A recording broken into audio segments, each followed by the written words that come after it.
But I think every way she handles certain situations, I'm just like, oh, that's my one, man. Like, what am I doing? Like, I know the hard thing for guys is just, being comfortable saying like, yeah, really just one works for you, bro. And I think that's the hard thing for guys because we're in a culture that says, multiple and many. But like once you really look and observe like the person in front of you, like she is the total package and she's everything in one, right? And I looked and I said, you're right, my bad. I love you, man. I ain't going nowhere.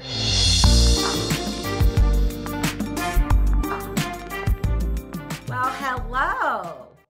Hello. Hey, what's Party up? people. We are so excited to have Jara and Trey on the show today. Yeah. I have been wanting them on this podcast for forever, actually before they even got married. You guys have been asking for young people to be on this show, so I am bringing it to you. They are 33 and 34 years old. They met when they were both in school. Yeah. Weren't you guys both in school? Trey was at Howard. Jara was at Brown. Actually, they met previously when they were younger in Jack and Jill at like a teen conference, but that's not going to really count. Yeah. It met again in college. Well, right after post-college, but we stayed in touch. Right. You stayed in touch. You always had your good eye out. Always. They are now two thriving young adults with baby Kade, who is just turned 1. Which I can't believe. Yeah. Is he 1 already, or is he about to turn 1? 10 months. Turn 1. Yeah, he'll turn 1 April 12th. Yeah. So exciting. Jara is a full-fledged practicing ophthalmologist. She is a doctor in Houston, Texas, which is where they both live. Mm-hmm. Trey is an entrepreneur. I mean, he is the consummate entrepreneur. He is a developer. He is a realtor. He is actually on the Dottie team as one of our master connectors.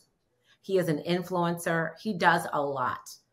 And we're going to get into it, understanding how they balance work and family, how Jara and Trey manage, Jara being a full-time ophthalmologist and Trey kind of doing his thing and Jara giving him the space really to do what he does. Sure. We're going to talk about how they met and everything else in between. So let's just get into it. Are you guys ready? Let's do it. Tell us briefly how you met. And Trey, to be honest, we all know you. Trey was outside. He was at Howard throwing parties. He was doing a lot. I was, with respects of my boundaries that was set for myself, I had boundaries for myself. But I was outside. Of course you did. But I met her. I senior year in high school. Weirdly enough, she was at the elevator before she was leaving to go to somebody else's prom. But it was Jack and Jill Teen Conference, and I remember she had on all white, and I just went up to her and I said, I don't know who you are. My name is Trey, and I think you're gorgeous, and I would love to stay in contact and, see if I get your number. I don't know if she gave me her number. I don't remember the whole thing. But I did, and then he kept texting me, inviting me to these Howard parties, but I was way up in Providence, Rhode Island, so I would get the text messages and just wonder who this person was, why he kept inviting me to parties in D.C., or in Houston, Texas. He has a Christmas party he throws once a year, and he would invite me to that party.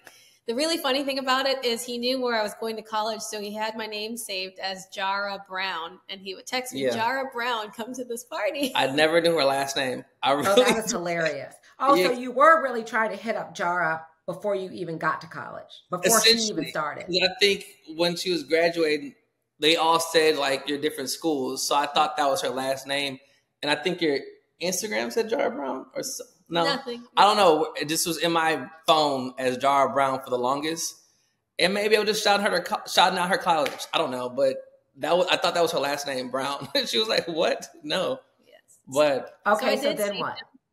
I saw him at a few parties after Obama's inauguration. There was an event that he threw, and I came to DC because I had friends at Howard, so I would come in town. Every once in a while. But every time I saw him, he was surrounded by lots of people.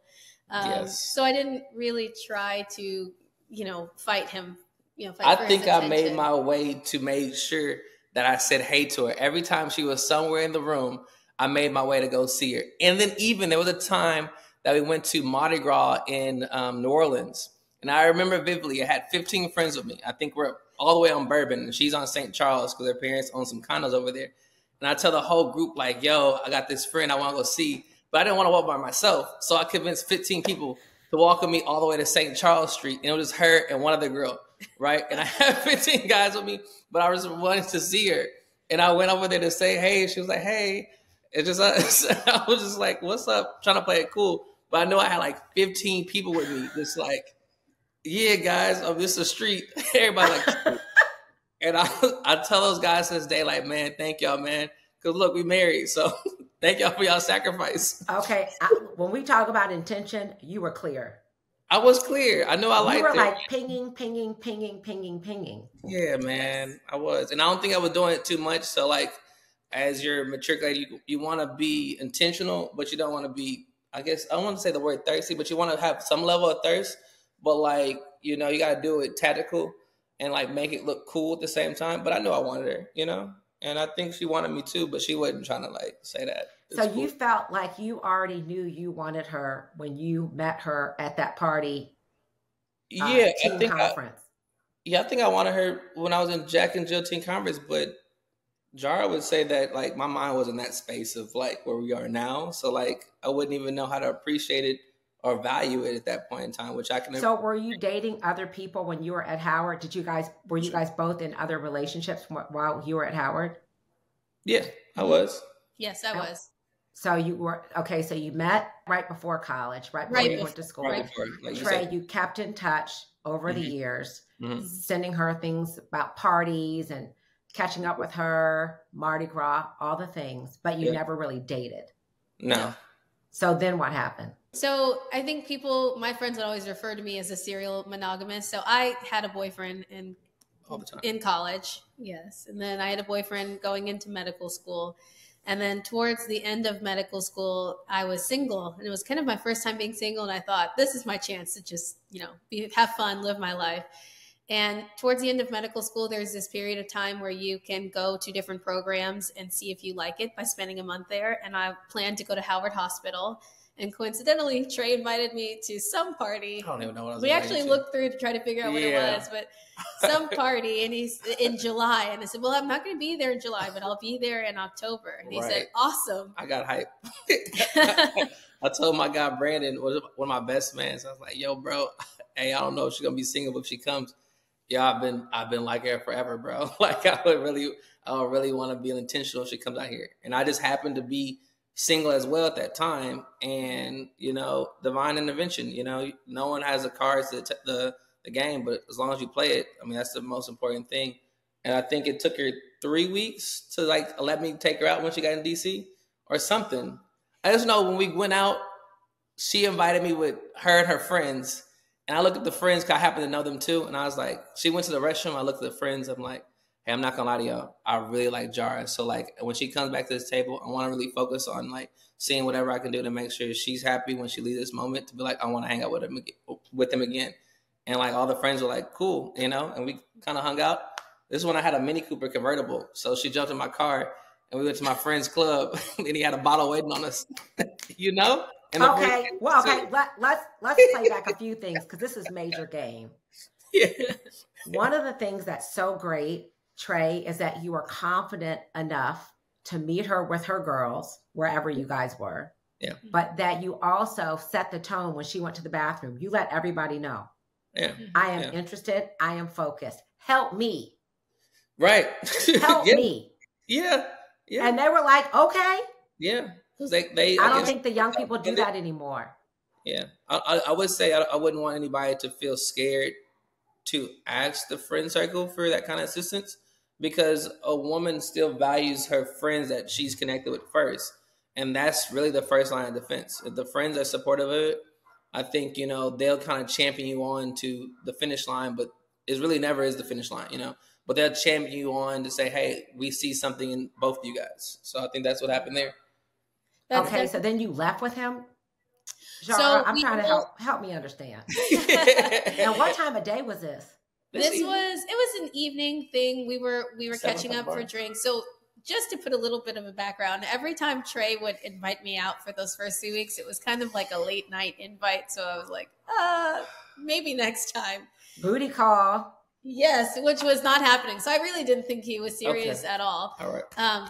but he knows a lot of She my said no. friends. And so when we went out this particular time, I think one of my friends from New Orleans was visiting the rest of us. And so we already had in our mind that this was going to be a fun night. And so Trey actually took all of us to that section in the club. Yep.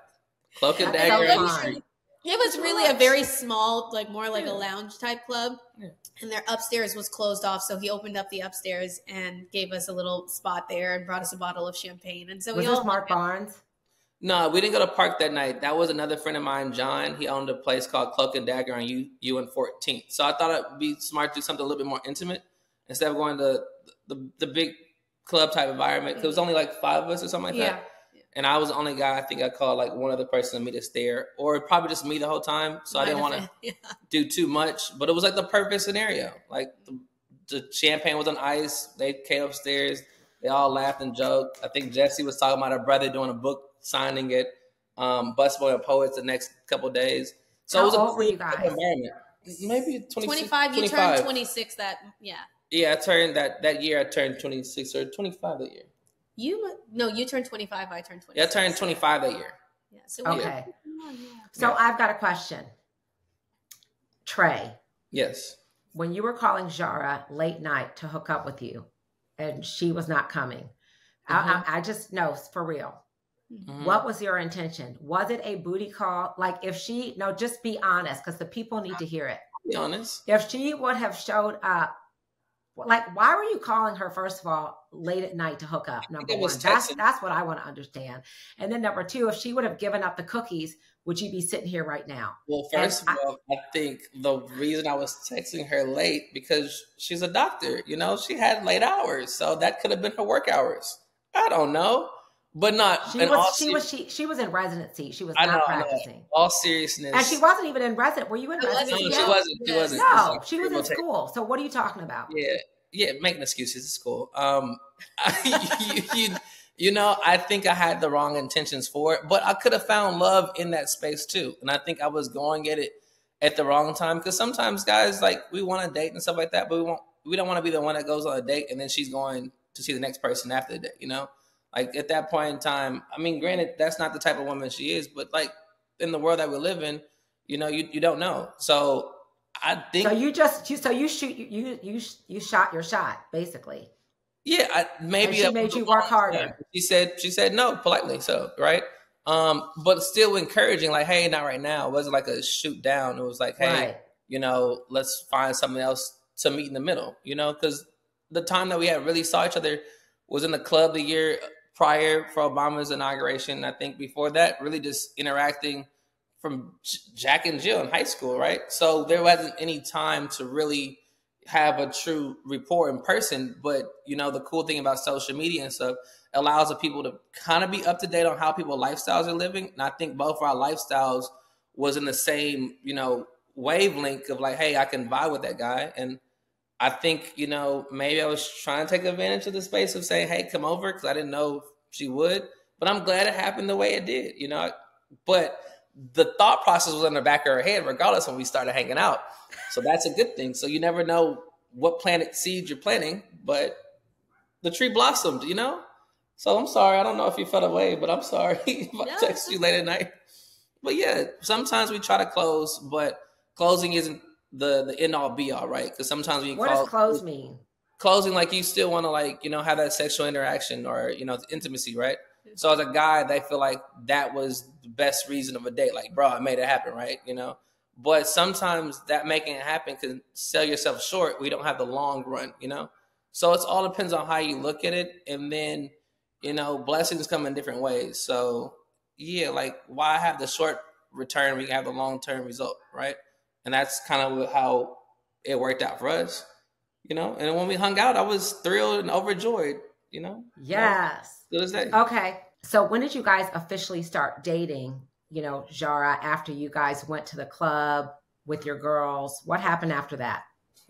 I mentioned that I was only in DC for this month-long interview with this hospital, and it ended just shortly after Trey's birthday. So we were kind of discussing timing. So we said goodbye, and he said, I'm going to come visit you in Providence. And I thought, okay, it's not happening. And that was probably, I don't know, end last week of October, November 12th, he showed up. He said, I'm catching a flight. He did actually tell me ahead of time. He didn't just show up, but he really did come. That's November, awesome. He came to Providence and he visited me. Yeah. It was like 2 weeks later, 3 weeks later? About 2 weeks later. Yeah. And then we intermittently visited each other. It was a little bit harder for me to leave because of medical school. It was like the last year, but we did visit each other. And then probably sometime around Valentine's Day. Probably. Were we officially dating by then? I think she gave me that. I wouldn't say ultimatum. No, what did she give you, Trey? Go ahead and say it. What'd she say? All right. So there's a point in time that, protection is always important, right? And I think we looked at each other and said, hey, we should, be safe here. But like, are we official? And I was like, you know what? Yes. Cause I actually looked at her first and said, I love you. I did.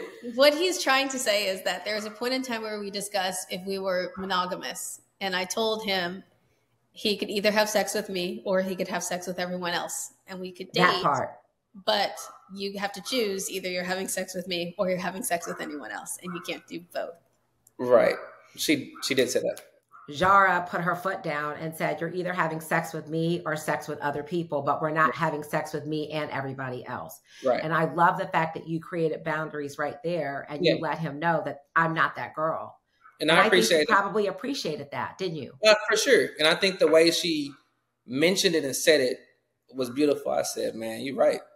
I love you, man. But I said I love you before then. But I think every way she handles certain situations, I'm just like, oh, that's my one, man. Like, what am I doing? Like, I know the hard thing for guys is just, being comfortable saying like, yeah, really just one works for you, bro. And I think that's the hard thing for guys because we're in a culture that says, multiple and many. But like, once you really look and observe like the person in front of you, like she is the total package and she's everything in one, right? And I looked and I said, you're right, my bad. I love you, man. I ain't going nowhere. I love it. And this is where we are now. But the way she mentioned it, it's like hey, I know this is what you want, so let me put it on the table because you need to decide it yourself. I'm like, you're right. So I appreciate it every day. That's a real thing. She really said, excuse me, what are we doing here? How she presents it is probably the best way any woman can probably present it to. Because you know how some women are maybe like, hey, should I make sure he's aware that, this is something, more than what we, let's not make this casual. Let's be intentional, And I think there's ways to kind of mention being intentional. I think she did it the best way I've ever seen. I haven't seen it multiple times, but like, yeah, I would say, the way she did put you out. say you haven't seen it multiple times? No, not like because like when she presented, I was like, yeah, bro, like I don't need to go search anything else. Like, yeah, I'm right here, and anything from a previous relationship, we all look back in our previous, situations. And I always tell my friends, like, it's a blessing that she came in my life because you can think you had one thing right, but really it doesn't measure up to anything that really fits for the one. And then when you know you have the one, like, grass ain't greener, like, just mow the lawn, fertilize it, bro. Like, stay right there with that grass. So, that's just, how we look at it. And we know we're going to have things that come up that we haven't seen yet, but we're down to, stay in the grass that we're in. Beautiful. What else is special about your relationship is that it was long distance for a very long time. Obviously, you had Howard and Brown, and then you guys became quote unquote official. Actually, you were then applying to residencies, and your goal was to go to Howard. And tell the party people what happened and why you felt the way that you did and how you were able to, make it work. Yeah, so there is a process of residency match that all medical students have to go to, and you basically rank your top hospitals. And I really loved my time actually at Howard Hospital, and so I had ranked it very high. And there was one other program that I put just above Howard Hospital because it's one of the best programs in the country, and a lot of my advisors have told me you cannot rank this program anything other than first, but I never thought that they would pick me. So I put it first. And then I put the place that I wanted to be. And I thought, we'll have some time in DC and we'll see if this works out. And if it doesn't, I love DC anyway. I've always wanted to live there. And luckily the ophthalmology match comes before your first year match, because you do have to do a preliminary year of medicine or surgery. And so I found out I was going to Michigan, and it was a bit of a shock for me, because I'd never been to Michigan before other than my interview. And when we'd spoken about it, we didn't really speak in depth about it until a little bit later, when we had to make some hard decisions about whether we were going to continue to be long distance or whether Trey would come to me to Michigan. But for my first year of residency, once I knew I would not be in DC, I selected only DC programs for that first year, just so that there would be at least 1 year in DC for us to get to know each other a little bit better and to see if that would work out. And I always look upon that, because I think that was kind of my crazy decision to go to DC to see. But, I had family in DC and I had friends in DC, so it wasn't that crazy of a decision. But I definitely made the decision mainly with this relationship in mind, to really see if I could give it some time and energy, because by that point, we really, that was getting closer to the February time. And he says I was joking that February maybe because he came in town and I'd made him all of these chocolate covered strawberries. Yep. And she cooks for a family. I just remember walking in for Valentine's and she had 2 lasagnas cooked. I said, "What is happening?" I can't. I'm like, "Baby." He said it was his favorite. I was like, "It's my favorite," but Lord Jesus, it was amazing. Can we talk about the easiest way to a man's heart is through his stomach? I to this day swear by that phrase. I grew up on that. I am very serious about the cooking. I remember, cooking for Jason all the time, and always so excited about cooking. And his friends would come over. I'd make jambalaya. I'd entertain at his house when we were dating. And I love that you do that too. I think that's a lost art. Yeah. And we need to bring that back, because it's the simple things. It doesn't cost that much either. Hey, ladies, she's right. We like that, because even when Jara selected Baltimore as the place that she went to for that 1 year to kind of get us more footing of like our love languages, because we both liked being around each other. I think our love language is being present, right? And my house, I guess, was the hosting house of socials. But like, she would come over and my friends were just so excited to see Jara too. Not just for cooking, but like her personality was bubbling. But then the cooking was a plus too. Like, she would be in there for everybody. And like, everybody loved her cornbread. And now she's allergic to corn, so she can't even eat it like that. Oh, shoot. Right. I still make it for She still makes it for everybody. But like, when I say, I remember having a little social and we were all on the rooftop playing spades, and like, I don't know how many people were there, but like, there was one pan left downstairs as she's bringing the other pan upstairs. And then she goes back downstairs and the pan is done, like on the first floor. And I think, she still cooks to this day. I think when we have socials at our house, like, people are just very happy to just come, because it feels like love in the air every time at our house too. But like, there's always good food. And, I think that's her love language too, cooking food for others and making sure people are satisfied when they're in our presence. Beautiful. I do appreciate it every time for choosing Baltimore, and I think that helped make it easier for me to choose Michigan. Okay, let's talk about Michigan. Let's talk about it. Jara graduates. Trey is in DC. She's able to do her first year residency in DC, or Baltimore, DC area, which was great because they were still close to each other. They had that year to kind of really date intentionally for that year. Yeah. And then Jara is set to go to Michigan for her second year of residency. And Trey, how did you make that decision to go to Michigan? I need to understand. We need to roll this back now. How did I make that decision? Man, it was Game of Thrones, man. We were on that couch every day watching Game of Thrones. Because we had to catch up on Game of Thrones, got friends. I don't know, it was a tough one, guys. Like, people, like, it was a tough one. Jara would say, like, I'll step away from my relationship for a little while. I don't know how long it was. Mentally, I had to check myself and say, are you prepared for that route? Because that's a large out of comfort experience too. Because you're chasing love in that point in time, right?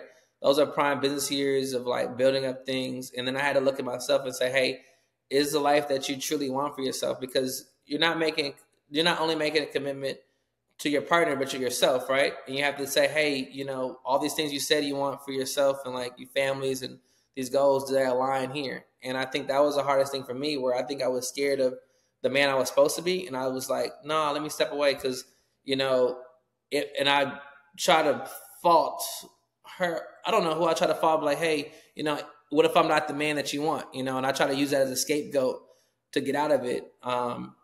And as a kid say now, Jara stood on business. She was like, I don't believe you. Like I walked away for a little while, and she always told me, like, I'll probably not go back to somebody, you know.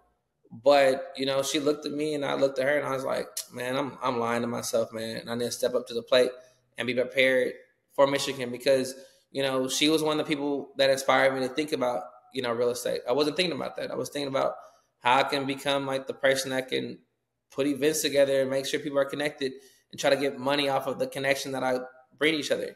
And she was like, hey, people are going to buy and sell houses and commercial real estate all day, every day. And you're the person they trust and believe in, because you're already giving them party experience and stuff like that. But from a real wealth management perspective and wealth building perspective, all wealth is really made through real estate. And she was like, Trey, you need to take this serious.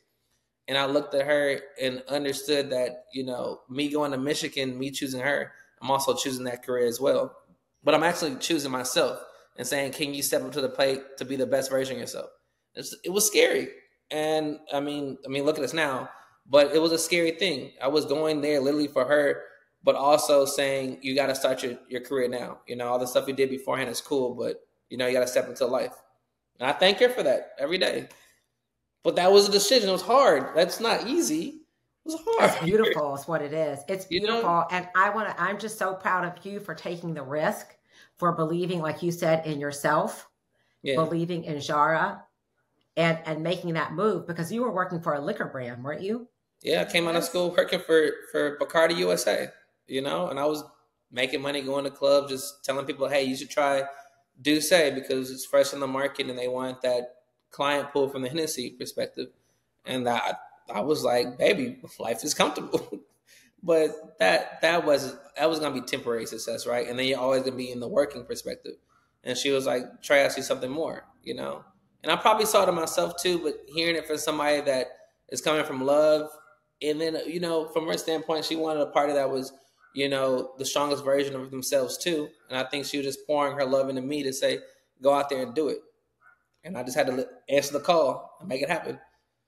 Still making it happen. I kind of duped him. I told him, because he said, you know, what he wanted in a career, that he wanted to be able to set his own hours and have flexibility, because he really wanted a family and he wanted to be able to be present as a dad and not be kind of tied to a clock in the way, for instance, that I am working as a healthcare provider. And so I was like, you have a great personality and people love talking to you and getting advice from you. Why don't you think about this? And I said, hey, we can even do the test together. And then I took a look at that study guide and I was like, she's like, I ain't doing real estate with you. It was a lot. It was a lot. And he would stay up while I was in residency, that first year of ophthalmology residency. He was up, like, projecting it onto our TV and doing all of those practice guides. And then I would listen to him when he first, you know, got his first few clients. And he really was like almost a therapist to them. And I was like, well, this takes a lot of energy and work. So I think, you know, he tries to say, oh, it was all me. But really, there's no way that I could have, you know, walked that path with him. He really. But you inspired him. You saw, you saw some skills and some things in him that he did not see, and you saw how he could take those and get out of the event space and do more. Yes. And as Trey said, to start building wealth and legacy. And what better way to do it than with real estate? And that's what I'm talking about, partnership. That is a proper partnership right there. That was even all the way. Well, I you know, we kind of skimmed over it, but I want to go back. How long was this break you guys took? And what was, help me understand that again? Because you try to go through stuff real fast. I thought it was only a few weeks. It was about a month. And I think it was, so we had gone out for his birthday, and then right before my birthday is when he ended the relationship. So what did you say, Trey? I don't even know, man. I was trying to make up an excuse. I don't know. Because I didn't want to ever like let her down or make her sad at me or anything like that. He said he needed to work on himself. Yeah. That was a good answer. Because I was probably being serious because I don't think I could. Because as a guy, you still want to like know the route you're about to take. And I just couldn't see it. I was trying to put the pieces together, and it was hard. I just didn't know. I was scared. I was like, Michigan, what I'm gonna do there? How I'm bringing my own, currency the way I'm used to doing it. Everything's in DC. I know DC. And I think I was just scaring myself. And it was not her.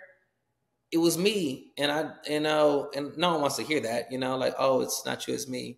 But it really was. And I think she heard me, but then she was like, nah, bro. Because you're just trying to take the easy way out, And I think that's what I was trying to do. And I think, to be great, you just got to, stand up to certain situations and make it happen. And I think she looked at me and said, no, I chose you too. Get your behind up and like, we're going to figure this out. And I think it took me a few back and forwards of like kind of listen, because I would love to try to see her and stuff like that, But then just one time she said, no, I'm across the street. We're gonna have drinks. It was like a slow but sure get back to it. And this was the time she was still in Baltimore too.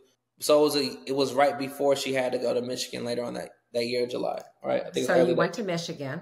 Yeah, we went to Michigan together. You got your real estate license. Yeah. I know you were balling out in Michigan because I remember talking to you. Because one time we even came to Ann Arbor because Jason had gotten into Michigan Ross, and we were going to try to hook up with you guys for dinner.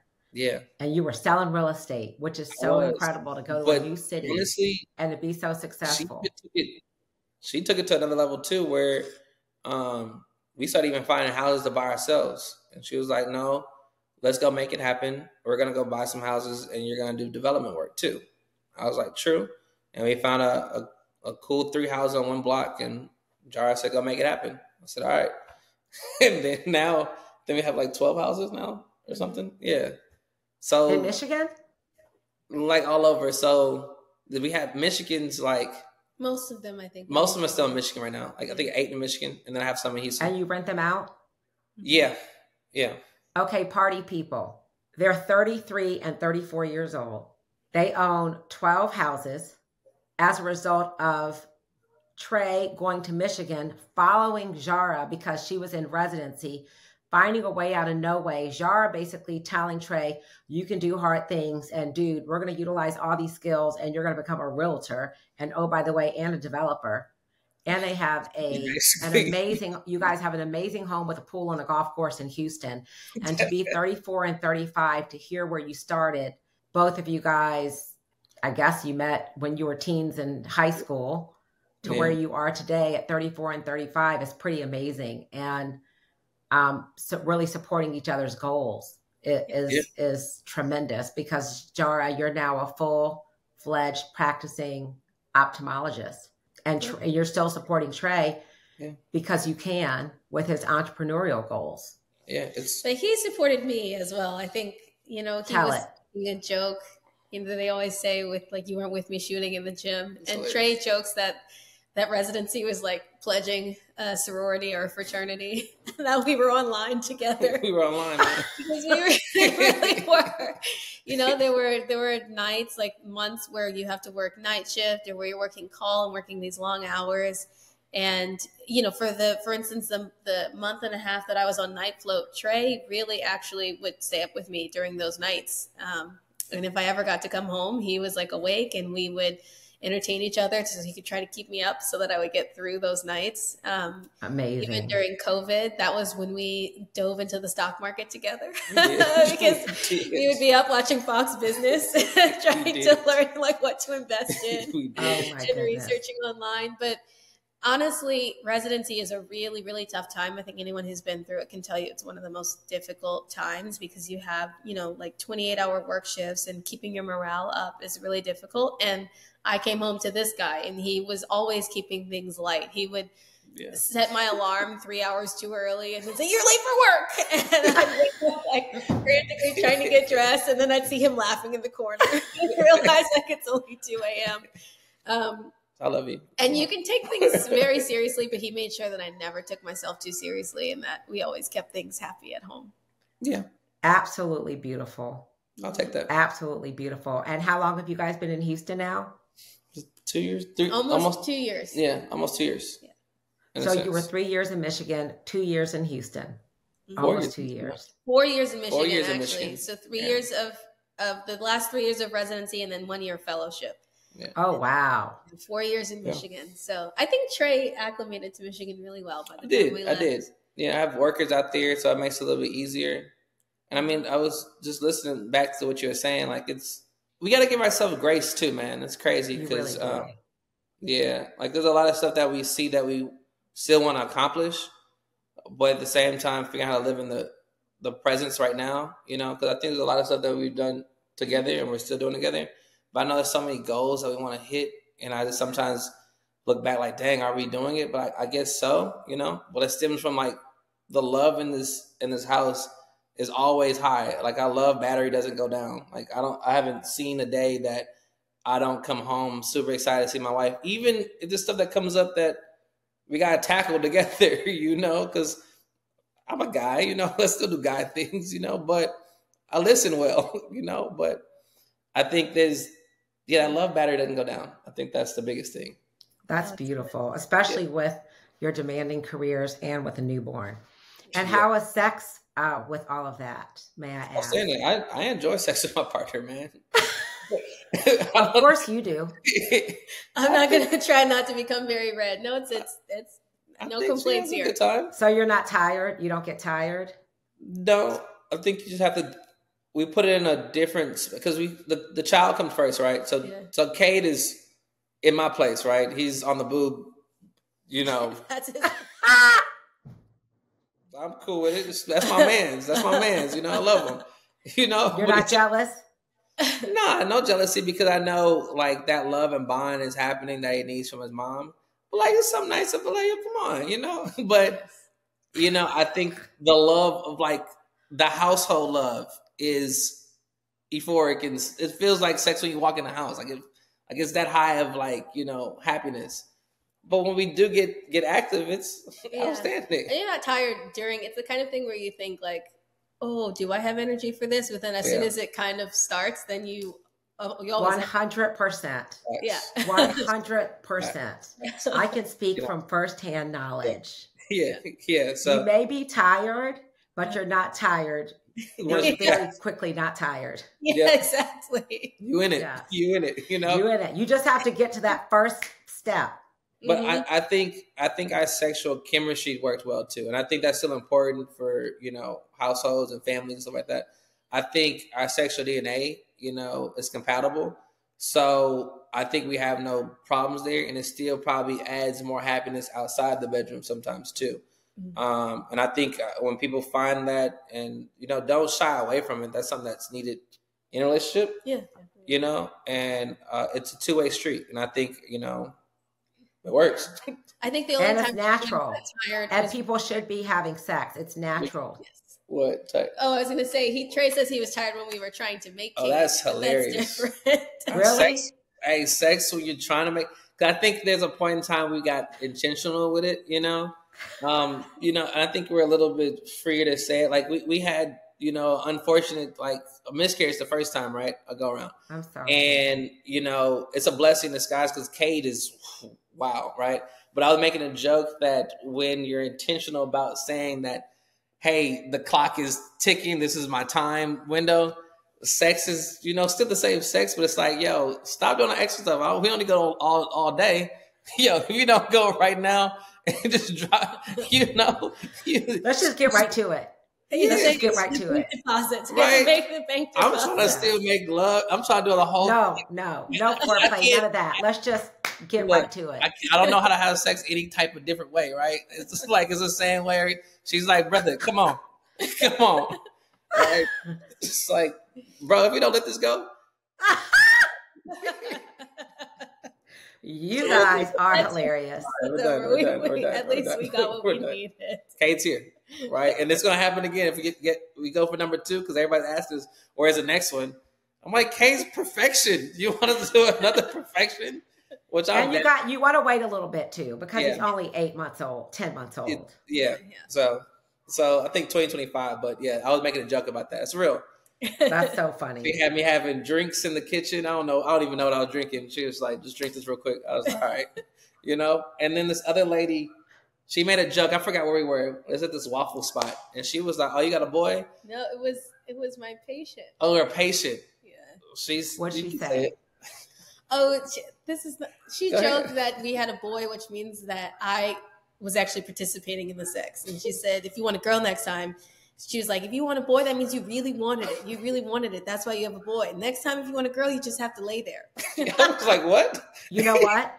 I was told the same thing. And really? We had Bradley first, which was a girl, and I really wanted a boy. And so I was very intentional, and I did what I needed to do. And sure enough, had my boy. And I will leave it at that.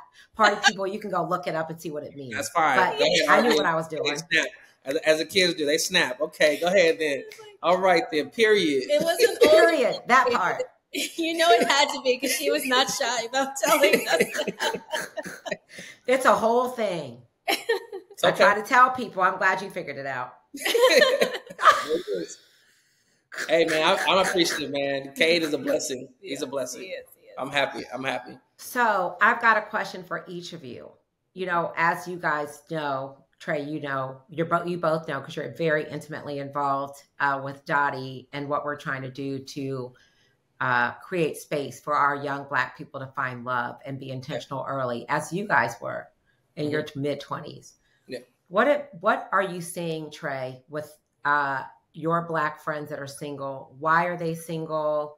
What's stopping them from committing? What are the problems? Like, what are you seeing? Tell us. You gotta get lucky, first of all, too. So, I think a lot of people may still be single. One, they may not be getting lucky, or they let the lucky moment pass them by treating it differently than they would another relationship. Because I think sometimes people don't know that they're probably staring the one in their face, right? And they try to, let me see, you don't date them differently. It's just you don't show them the same level of quality of care and appreciation, where guys got to find a way where social media is just out there, man. It's not the end all be all. It's good for references, but it's just not good for longevity sometimes, because I think we're painting a picture of the now.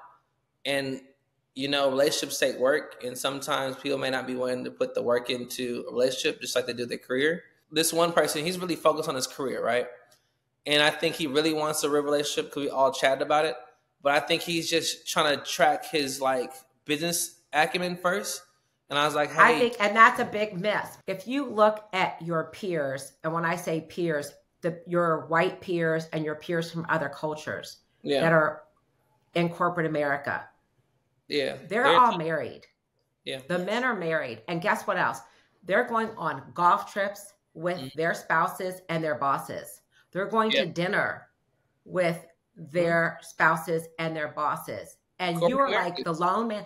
Two is better than one. When you've got another person to strategize with, to figure out, okay, this happened at work, how should I deal with this? All the things that you guys do, that Jason and I do, that all of our friends do that are married. I just don't understand why so many of our men are not connecting the dots, that you will be so much more successful, and you're viewed very differently. Yeah. You're viewed much more serious when you have a wife. They do. Corporate America judges you off your partner, right? And I think even Jara saw that too, in regards to saying, hey, you should think about the skill set, because even in rooms with doctors, they're like, hey, I need your skill set, right? And I think that's a lot easier than come in a room and say, hey, I could throw your gala next year, right? Well, I think it depends on our surroundings. So in medical training, for instance, we have these lectures, and everyone would end their lecture with a slideshow of their family. And so it's very early programming that goes into my field, that this is what is normal, and this is what is considered stable, and this is what is sustainable in this field. And so as going into medical school as a single person, a lot of my medical school classmates were in relationships, or and there are people in medical school obviously of all different ages, but definitely you would see among our mentors that most people were married. Some obviously had kind of crossover and not everyone was in a successful relationship still, but most people were married and had families. And that was just the majority of what we were exposed to was families and family life. Right. Yeah. I think it's hard for a lot of my friends who are not in a field like that. So I think if some of us who are in more of like the expressive arts types of fields, so people who are influencers or in social media, or who are not necessarily in a like more rigid structured type of work environment, that's not always the case. Yeah. Or you maybe just don't see that someone's married because there isn't that PowerPoint with the picture of their kids and their dog and their, at the end. It's I think a confusing. lot of my friends who are single, that is part of the issue, is that a lot of them, for instance, have dated your female friends? My female friends, yes, are dating men who they see potential in, but the man maybe feels like they can't necessarily commit time to a relationship and also commit time to their career. Yeah. And I do know, like, there is, I think, just based on the culture, there's this culture that a man has to have everything like all figured out. So they have to be able to afford expensive dates and afford just to demonstrate intentionality. But I think the reality is most of my girlfriends are happy with you expressing intentionality in the way that you can. Mm-hmm. And depending on, what obviously no one wants to date someone who has no plans for themselves. That's not, I don't think anyone who is working hard to better themselves wants to align themselves with someone who has that goal.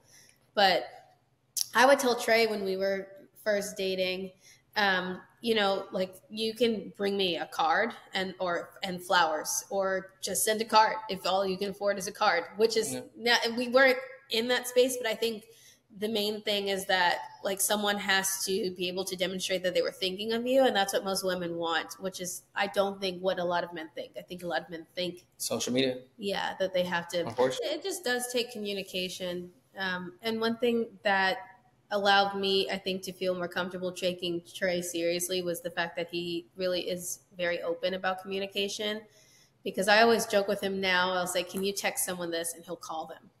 And let's get it done. He likes to just communicate directly, just so that there's no ambiguity. And I think that was helpful in the beginning, because a lot of times when we are dating, there's like this need to remain mysterious and not put all of your cards on the table and not show how you really feel. And that is cute. And yes, mystery needs to be there to some extent, but the reality is both of us are here and we're people. And the faster you understand what type of person I am and whether I work for you, the faster we can kind of skip past whatever's going on here. Yeah. So what is your advice then, Jara, to the women and to the men relative to communication? I mean, how do you balance that fine line of mysteriousness, but also, being intentional and letting people know that you're interested? Because I think that's the disconnect right there. Yes. That intersection.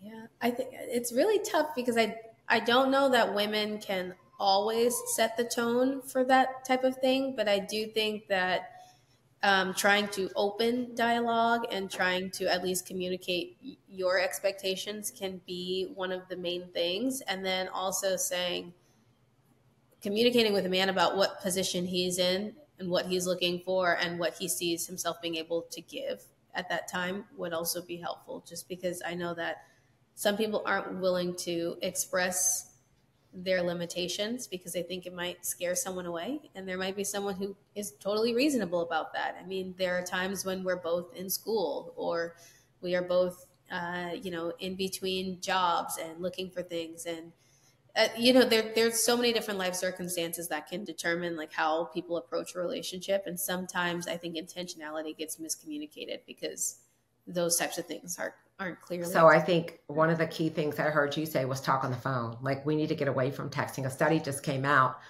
about texting versus talking on the phone, and even how you feel hearing someone's voice versus a text message. Yes. I think we need to get away. The iPhones have really done a doozy. I don't know how we can do that, but if that becomes a emphasis on first dating and stuff like that, because the thing that hinders in text messages, the person's reading it the way they would read it, right? And not listening to how it should have been read or received. And you pigeonhole yourself in text messages. Like, I know when we used to have, she was good at texting, right? If there was like a misunderstanding or disagreement or a angry moment or something like that, she would beat me at texting, and I'll be like, I can't text back, man, because I don't want it not to be understood of how I'm trying to communicate this. I would try to call her, and she'll hang up because like she can. Like, I don't know if my words sound reasoning. And like, oh, okay, but if in that moment I don't want to hear it, end the text is fine. When I say a paragraph and get out real quick, and I'm like, man, I'll be having to read through it. Like, don't you make no errors in regards to spelling or conjunctions or pronounce. Man, like I had to like sometimes stop and read a message and be like, all right, how do you respond, Trey? And I have to think through how I want to make sure it's received as she's reading it, right? So if we're already doing that in our day-to-day life and just texting, like you're already hindering yourself, right? So a phone call is way better, but like when you are doing text messages, you just gotta be more in depth on like how the person should be receiving it wants to read it, and not how you want to throw it out there. And maybe it changes where people pick up the phone and have a conversation.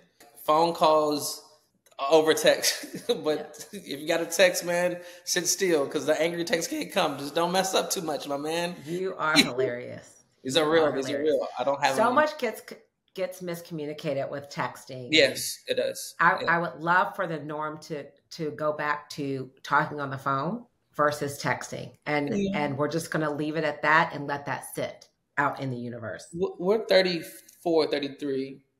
I think our age group had the last bit of, actually being on the phone or looking forward to being on the phone in our mental memory, like the 13s or 14s. Like we would run home at that age and get the phone at the house.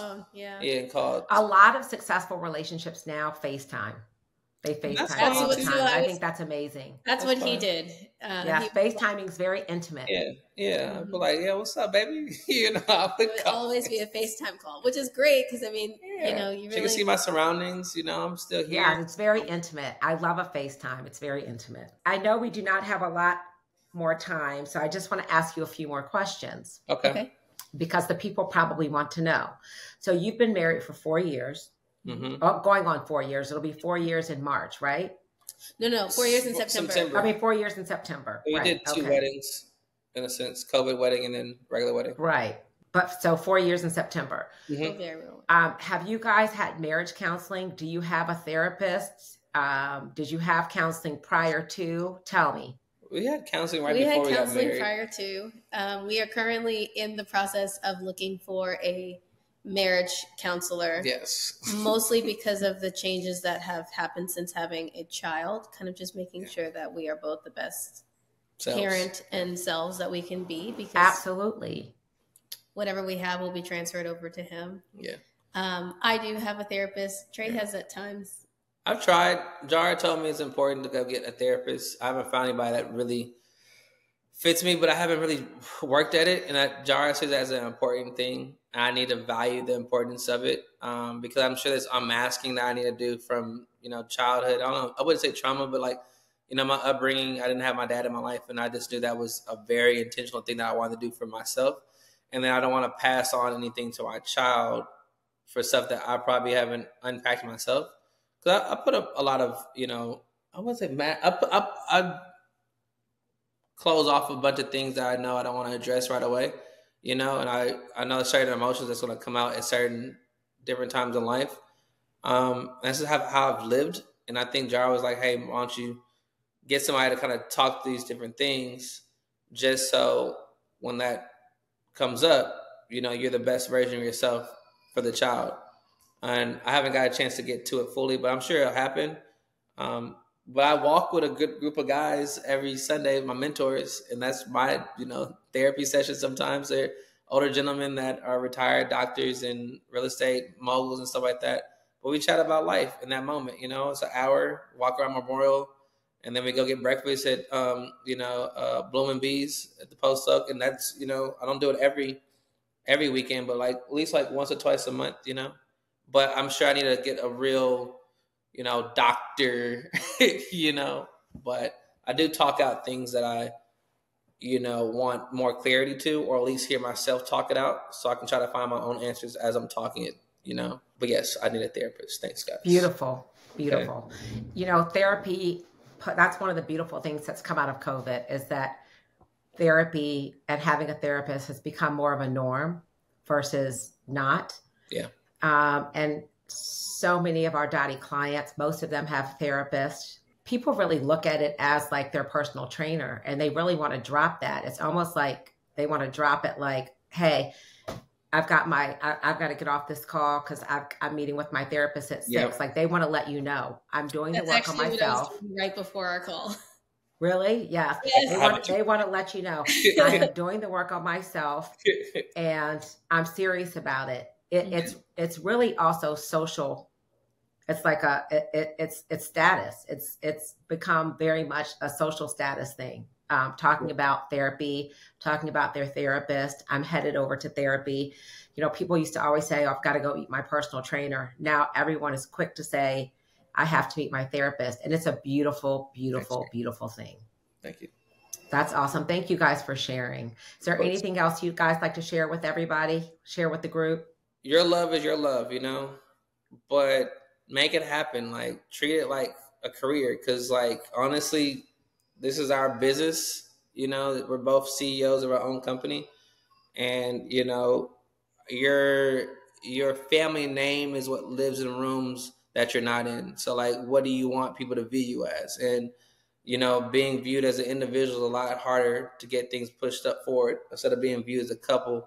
That's one, if that makes sense. So find a partner that makes you feel like one, and claim her or claim him, and then work together and be the happiest versions of yourselves. That's what I would say. Beautiful. Jara?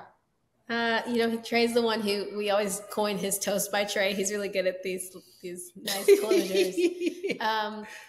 But I think for me, what I would say is that life is always going to have ups and downs, and it's very difficult to get through this on your own.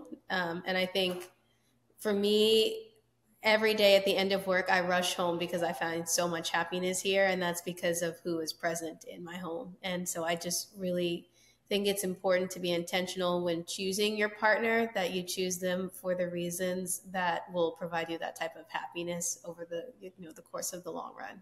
Beautiful. Okay. Oh, you love me. Oh. Absolutely beautiful. Thank you guys so much for sharing. We're so happy to have finally had you on the Dottie's House podcast, and looking forward to seeing you guys soon. Love you guys. We love you too. Thanks, Arvia. Thanks for listening to Dottie's House. We'd love to know your thoughts about today's episode. Join the conversation on Instagram. Follow us at The Dottie Club. And if you're looking for your happily ever after, apply today at thedottieclub.com. Be sure to follow our podcast wherever you listen so you can join us for the next episode.